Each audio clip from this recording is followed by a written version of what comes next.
കോട്ടയത്ത് നിൽക്കുമ്പോഴാണ് ഒരു എസ്പ്രയെ കുറിച്ച് അറിയുന്നത്. അപ്പോൾ നേരെ അങ്ങോട്ട് ചെന്നു, അങ്ങോട്ട് വെച്ച് വിളിച്ചു. എന്തായാലും എന്താ സംഭവം അറിയാലോ.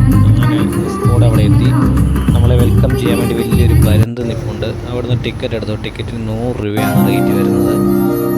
പിന്നെ എസ്പോയിലേക്ക് കിടക്കാൻ വേണ്ടി പോവുകയാണ്.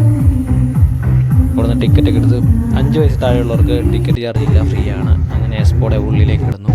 നമ്മൾ ആദ്യമേ വെൽക്കം ചെയ്യാൻ വേണ്ടി നിൽക്കുന്നത് അവതാറിലെ ഷോകളാണ്. അവതാർ സിനിമയെ കണ്ട കാഴ്ചകളാണ് നമ്മളിവിടെ കണ്ടുകൊണ്ടിരിക്കുന്നത്. ഭയങ്കര ലൈറ്റിങ് അറേഞ്ച്മെൻറ്റും പക്ക രീതിയിലാണ് സംഭവം ചെയ്തു വെച്ചിരിക്കുന്നത്. ആ 100 രൂപയ്ക്കുള്ളൊരു മുതൽ തന്നെയുണ്ട്. അവതാറിലെ കഥാപാത്രങ്ങളുടെ രൂപങ്ങളൊക്കെ നമുക്കിവിടെ കാണാൻ സാധിക്കുന്നതാണ്. നല്ല അടിപൊളി ലൈറ്റിംഗ് എന്ന് വെച്ചാൽ അടിപൊളി രീതിയിലാണ് ചെയ്തിരിക്കുന്നത്. ഇനിയാണ് കാഴ്ചകൾ. ഇവിടെ റോബോട്ടിക് ഷോകളുണ്ട്, പിന്നെ ഷൂട്ടിംഗ് ഉണ്ട്, പിന്നെ പല പല കട ഷോപ്പുകളുണ്ട്. അങ്ങനെ ഒരുപാട് സംഭവങ്ങൾ നമുക്കിവിടെ കാണാൻ സാധിക്കുന്നതാണ്. 100 രൂപയ്ക്കുള്ള തന്നെ ഒരു മുതലുണ്ട്. ഇത് ലൈറ്റിങ് കണ്ടില്ല, ലൈറ്റിംഗ് ഭയങ്കര അറേഞ്ച്മെൻറ്റിലാണ്. ഇതൊരു തത്ത എല്ലാം സെറ്റപ്പ് രീതിയിലാണ് ചെയ്തു വെച്ചിരിക്കുന്നത്.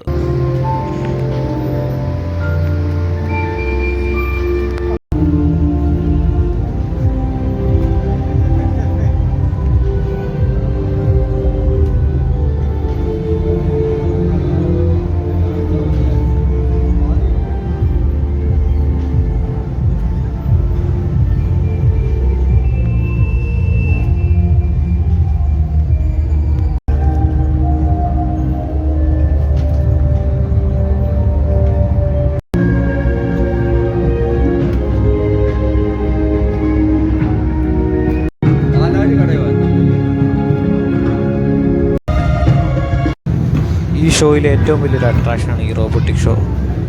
അടിപൊളിയാണ്. നമ്മളെ വെൽക്കം ചെയ്യാൻ വേണ്ടി 2 റോബോട്ടുകളാണ്. പിന്നീടാണ് ഞാൻ ആ നഗ്നശക്തി മനസ്സിലാക്കിയത്. ഈ റോബോട്ടുകളെ അവിടെ 2 പേരിരുന്ന് റിമോട്ട് കൊണ്ട് നിയന്ത്രിക്കുകയാണ്. അതറിഞ്ഞപ്പോൾ എൻ്റെ ആ ഒരു കൗതുകമെല്ലാം പോയി. അതുവരെ ഞാൻ ഭയങ്കര എൻജോയ് ചെയ്തുകൊണ്ടിരുന്നതാണ് ഈ റോബോട്ടുകളെ. പക്ഷേ അത് അവരെ റിമോട്ടിൽ നിയന്ത്രിക്കുകയാണെന്ന് അറിഞ്ഞപ്പോൾ തൊട്ട് എനിക്ക് ഒരു താല്പര്യം പോയി.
കുറേ നാളായിട്ട് ആഗ്രഹിക്കുന്ന ഒരു സംഭവമാണ് ഒന്ന് വെടി വെക്കണമെന്നുള്ളത്.